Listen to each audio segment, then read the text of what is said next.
నమస్కారం, మీర్జా టెలివిజన్ కి స్వాగతం. పక్కన ల్యాండ్ కూడా అదే నేను తీసుకొచ్చి అందరికీ సౌకర్యార్థం మన పరిశ్రమలు ఏర్పాటు చేసుకోవడం అవకాశం ఉంది. నిజంగా ఈ గ్రామస్తులందరూ అదృష్టవంతులు.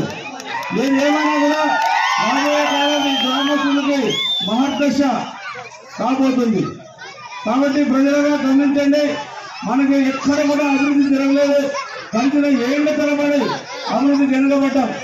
మీరు ఎక్కడైనా వెళ్ళండి, పక్క నియోజకవర్గాల్లోకి వెళ్ళండి. ఇక్కడ మన ఉరవకొండ కావచ్చు, రాయదుర్గం. అందరికీ నమస్కారం. ఈరోజు శుభదినం. ఎందుకంటే ఈరోజు కనీసం ఒక 2000 మంది చేరారు.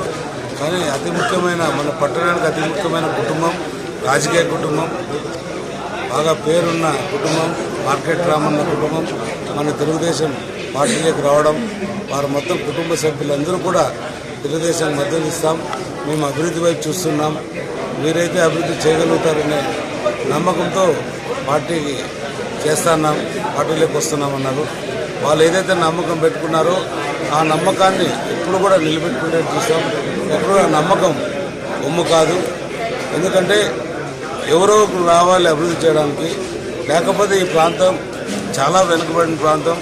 ఒక్కసారి మనం గ్రామాల్లోకి వెళ్తే తెలుస్తుంది ఎంత మనం అధ్వాన పరిస్థితిలో ఉన్నాము.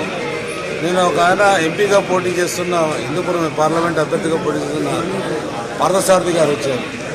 ఏమి సోదరా ఇంత అధ్వానంగా ఉన్న ఈ పల్లెలు, ఒక రోడ్డు కూడా లేవు, ఏమి నేను ఎప్పుడు రాలే ఈ ప్రాంతాలకి అన్నారు. చాలా అధ్వానంగా ఉన్నాయన్న. ఆయన కూడా చెప్పారు, మా పెనుగొండ నియోజకవర్గంలో ఎక్కడ పోయినా రోడ్లు ఉన్నాయి, ఎక్కడ పోయినా కాలనీలు ఉన్నాయి, మంచినీళ్ళు ఉన్నాయి, కాలనీలు అన్ని సౌకర్యాలు ఉన్నాయి, ఇక్కడేమి ఇట్లుందన్నారు. నిజం అది.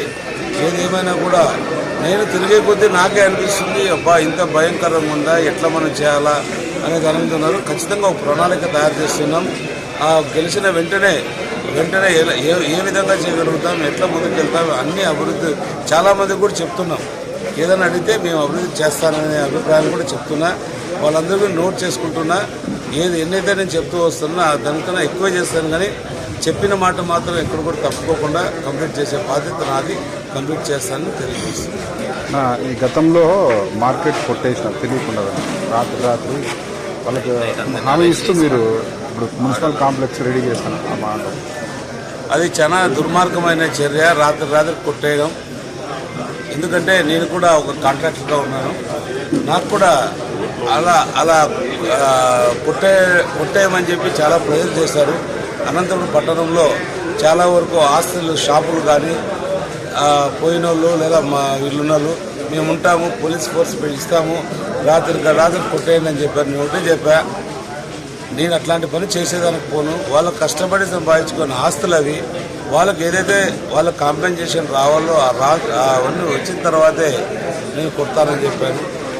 కానీ ఏది ఏమైనా కూడా రాబోయే కాలంలో ఎవరైతే వాళ్ళు ఆస్తులు పోగొట్టుకున్నారో కళ్యాణ ప్రాంతంలో వాళ్ళందరూ కూడా చంద్రబాబు నాయుడు నా దృష్టికి రమేష్ తీసుకొచ్చాడు. 4.5 కోట్ల దాకా మనం కాంపెన్సేషన్ కట్టాల్సిన పరిస్థితి ఉంటుంది, మీరు ఒకసారి హామీ ఇవ్వాలని చెప్పారు. ఆ హామీ నేను చంద్రబాబు నాయుడు గారు తీసుకెళ్ళి